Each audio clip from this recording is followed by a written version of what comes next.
This book is too smart for you, and I don't mean that as a pejorative. It's a very smart book. Big Ideas from History. It's from the School of Life. And that sounds like a metaphor, the sequel to a great movie, but it's not. The School of Life is a publisher. Big Ideas from History is the book. And they've published other books that ask questions without offering answers, or sometimes vice versa. In other words, it's a textbook that operates the way I think textbooks should, but they don't hold your hands in guiding you the answers. Case in point, if you were to look at a textbook at school, it's just going to give you the information for subject X. It's not going to give you an opinion one way or the other, but it's going to say, here's the fact.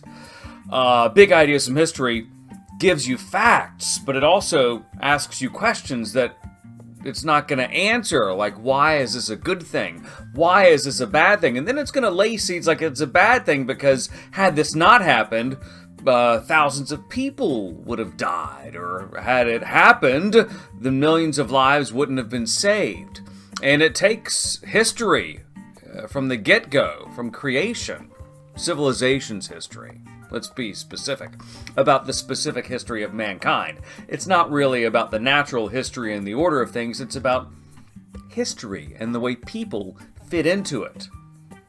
From cavemen all the way up into modern times and into the future to an extent. Like, what's going to happen when we colonize Mars or other planets? Is it a good thing or a bad thing? This is a thinking person's book. So, it's going to be too smart for a lot of students. I mean, really, I look at this book, and even though it's written at a level that upper elementary school to middle school kids especially, they will understand it. Very few of the students I've encountered will understand it. And that's a sad thing, because it's for independent thinkers. And a lot of the kids I know, a lot of the students I know, they're not really independent thinkers. This is the book, though, that in 20 years, you look at the supervisors and the owners of corporations, they're the types of people that are going to read this book. So I encourage you to plant this book in the way of your child or your student.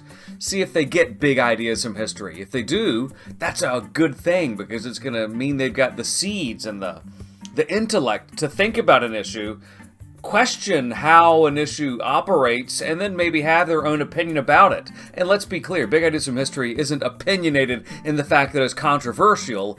It just asks basic questions, basic common sense questions that anybody would say, well, what if?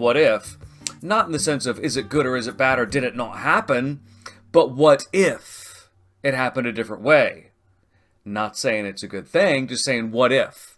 And if you don't question things from a scientific perspective, that's never a good thing. This is a great book, but it's not going to be for everybody. It's for you deep thinkers, so I encourage you to look at it and ask yourself if you're ready for the questions and the reading it's going to present. Big Ideas from History. It's from the School of Life, and it is for you thinking people out there.